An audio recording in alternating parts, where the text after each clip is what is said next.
Question number 7, cash in hand, cash का balance दे रखा है, बैंक ओवरड्राफ्ट, बैंक का बैलेंस दे रखा है। तो यहाँ कैश का जो है वो पॉजिटिव बैलेंस है, बैंक का जो है नेगेटिव बैलेंस है। ओवरड्राफ्ट का मतलब होता है बैंक का नेगेटिव बैलेंस। जब बैंक में ज़ीरो बैलेंस होने के बाद भी हम अमाउंट को विड्रॉ कर लेते हैं और अमाउंट निकाल लेते हैं तो बैंक का में नेगेटिव बैलेंस हो जाता है। कुछ अकाउंट्स पर बैंक ऐसी फैसिलिटी देता है। तो कैश में ऐसा होना पॉसिबल नहीं है। कैश का बैलेंस ज़ीरो हो सकता है, नेगेटिव नहीं हो सकता। इसीलिए कैश वाला जो कॉलम है वो हमेशा डेबिट बैलेंस शो करेगा। बैंक जो है वो डेबिट और क्रेडिट दोनों बैलेंस शो कर सकता है।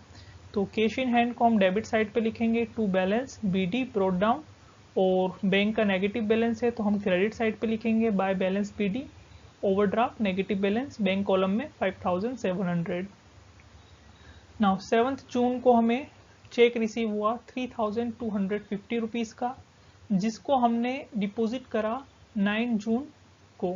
तो एक चीज़ आप समझ लीजिए, जब हमें चेक रिसीव होता है और हम सेम डे डिपॉजिट कर देते हैं तो उसकी हम एंट्री ऐसे करते हैं, bank account debit to Bharti, Bharti लिखते हैं और बैंक का बैलेंस बढ़ जाता है। लेकिन जब डिफरेंट डे डिपॉजिट होता है तो हमारे पास दो ऑप्शन हैं, दो वेज हैं उन्हें करने के, और वो दो वेज ये हम ये दे रखें। फर्स्ट वे में जो चेक हमें रिसीव हुआ है उसको हम चेक इन हैंड लिखते हैं, और सेकेंड वे में जो चेक हमें रिसीव हुआ है उसको हम कैश मानते हैं। दोनों ही वे करेक्ट हैं और दोनों ही वे को आप कहीं पर भी अप्लाई कर सकते हो। किस कहीं पे भी चेक इन हैंड अगर यूज़ करना है तो चेक इन हैंड यूज़ कर सकते हो, अगर कैश यूज़ करना है तो कैश यूज़ कर सकते हो। बस ये ध्यान रखना है, अगर आपने फर्स्ट एंट्री में चेक इन हैंड यूज़ किया है तो सेकेंड में भी चेक हैंड यूज़ होगा, और फर्स्ट में अगर कैश है तो सेकेंड में भी कैश यूज़ होगा। तो फर्स्ट वाली ये जो एंट्री है ये एंट्री होती है चेक रिसीव करने की। जब हमें डेटर चेक देता है तो हम उसको चेक इन हैंड लिख सकते हैं या उसको कैश भी लिख सकते हैं। चेक इन हैंड लिखना तो ठीक है, लेकिन उसको कैश ऐसे लिख सकते हैं, सपोज हमें 10,000 रुपीज़ का चेक रिसीव हुआ तो 10,000 रुपीज़ का वो चेक हम आगे जाके बैंक में जमा कराएंगे और हमारे बैंक में 10,000 रुपीज़ का बैलेंस आ जाएगा। तो वो 10,000 रुपीज़ का जो चेक है वो 10,000 के कैश जैसा ही है।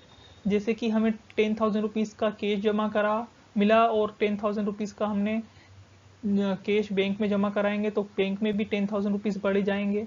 इसीलिए कुछ केसेस में चेक इन हैंड को इक्विवेलेंट टू कैश, कैश के बराबर ही है, वो एक टाइप का कैश ही है, उसके जैसा माना जाता है। तो चेक इन हैंड की जगह हम कैश भी लिख सकते हैं। तो ये दो फर्स्ट एंट्री, जब डेटर से हमें चेक मिलेगा तो हमें ये पास करना है।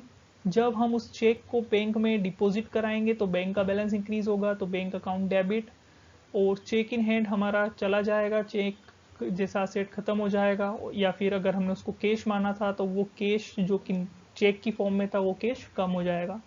तो चेक जब डिफरेंट डे पे डिपॉजिट होता है तो हमारे पास ये दो ऑप्शन है, या तो हम फर्स्ट वाला करें या फिर ये वाला।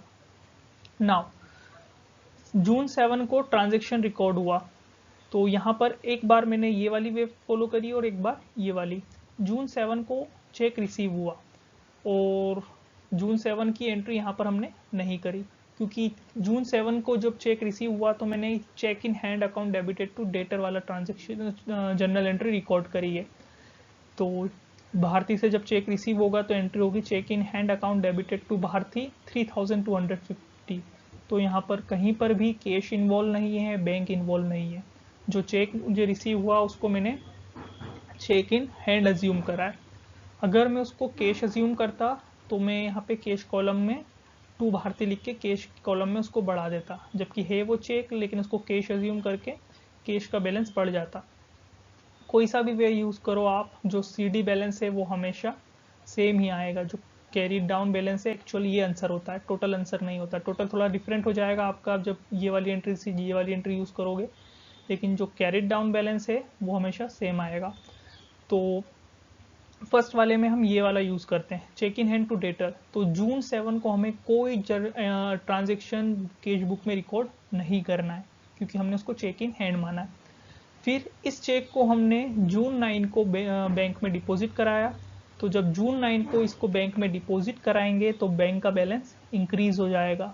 और क्या जर्नल एंट्री है डिपॉजिट कराने की, bank account debited to cheque in hand.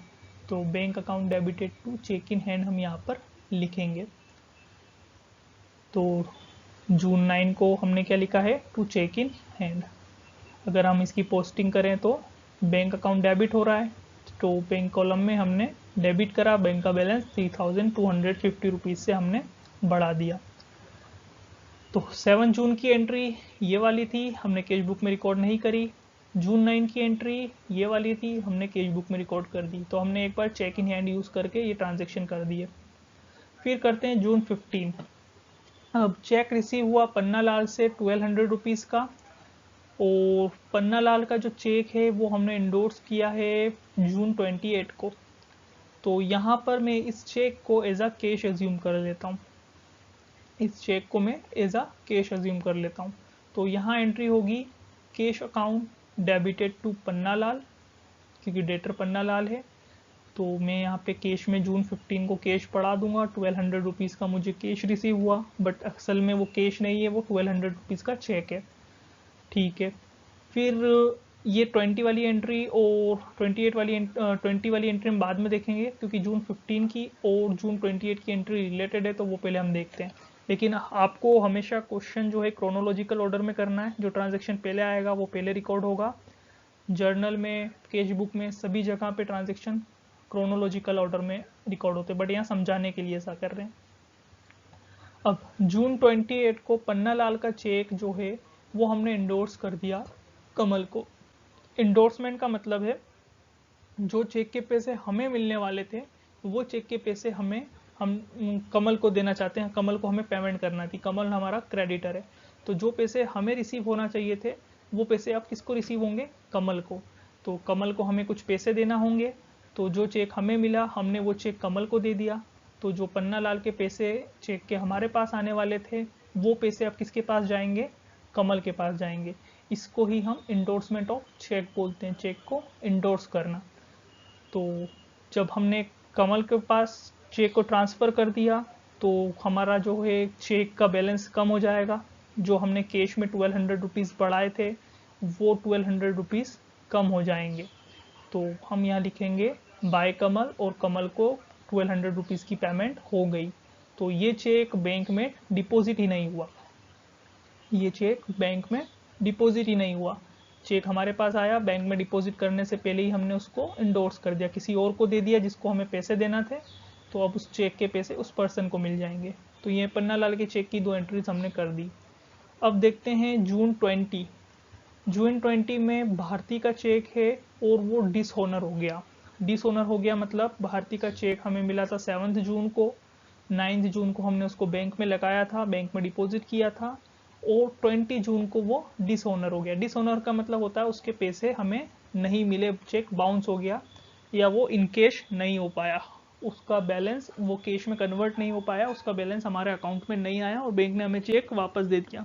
तो जब चेक डिसऑनर होता है तो हम क्या करते हैं, तो सबसे पहले जिससे हमें चेक मिला था वो वापस से हमारा डेटर बन जाता है।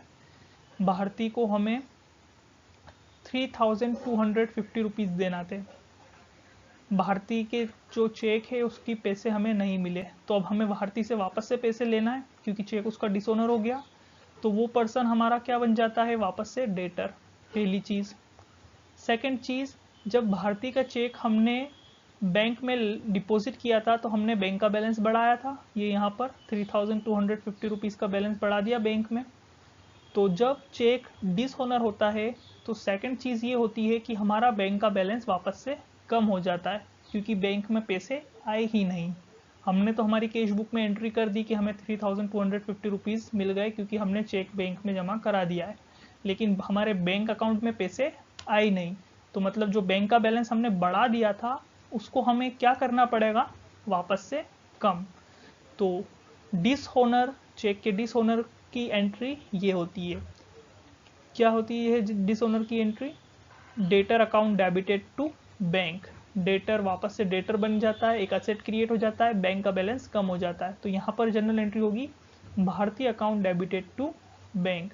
तो बाय भारती हम यहाँ लिखेंगे और बैंक में से 3250 को कम कर देंगे। फिर इनकम टैक्स हमने पे किया 150 रुपीज़ का, और इनकम टैक्स पे करना जो है वो बिजनेस का पर्सनल एक्सपेंस है, ओनर का पर्सनल एक्सपेंस है, बिजनेस का एक्सपेंस नहीं है। तो उसको हम क्या अज्यूम करते हैं, ड्राइंग। तो 30 जून को हम लिखेंगे बाय ड्राइंग, चेक से पे किया इसलिए हम बैंक कॉलम में इसकी एंट्री करेंगे। नाउ सारे ट्रांजेक्शन्स को क्रोनोलॉजिकल ऑर्डर में रिकॉर्ड करने के बाद डेबिट और क्रेडिट का हम टोटल फाइंड आउट करते हैं। तो यहाँ पर कैश का जो डेबिट है वो 12,000 और कैश के क्रेडिट में सिर्फ ये एक एंट्री है 1200, तो कैश का बैलेंस आएगा 800। बैलेंस हम दोनों साइड का टोटल करते हैं, जिस साइड डिफिशियंसी होती है, कमी होती है, और जितने की कमी होती है वो अमाउंट हम लिख देते हैं, वही बैलेंस क्लोजिंग बैलेंस होता है, कैरेट डाउन बैलेंस होता है। कैश का यहाँ टोटल 12,000 है और क्रेडिट साइड पर कैश का टोटल 1200 है, तो कैश के डेबिट साइड 800 रुपीज़ से ज़्यादा है, तो यहाँ पे कैश का डेबिट बैलेंस हुआ 800 रुपीज़। बैंक का अगर हम क्रेडिट साइड का टोटल करें तो बैंक का क्रेडिट साइड का टोटल ज़्यादा है 9,100 रुपीज़ का, और बैंक का डेबिट साइड का टोटल सिर्फ 3,250 है, मतलब बैंक का क्रेडिट बैलेंस ज़्यादा है 5,850 रुपीज़ से। बैंक की ये वाली साइड क्रेडिट साइड ज़्यादा है, मतलब बैंक का क्रेडिट बैलेंस है, ओवरड्राफ्ट बैलेंस है। और क्लोजिंग बैलेंस को हम हमेशा अपोजिट साइड पे लिखते हैं। कैश का डेबिट बैलेंस है, लिखा हुआ क्रेडिट साइड पे, बैंक का क्रेडिट बैलेंस है, लिखा हुआ डेबिट साइड पर है।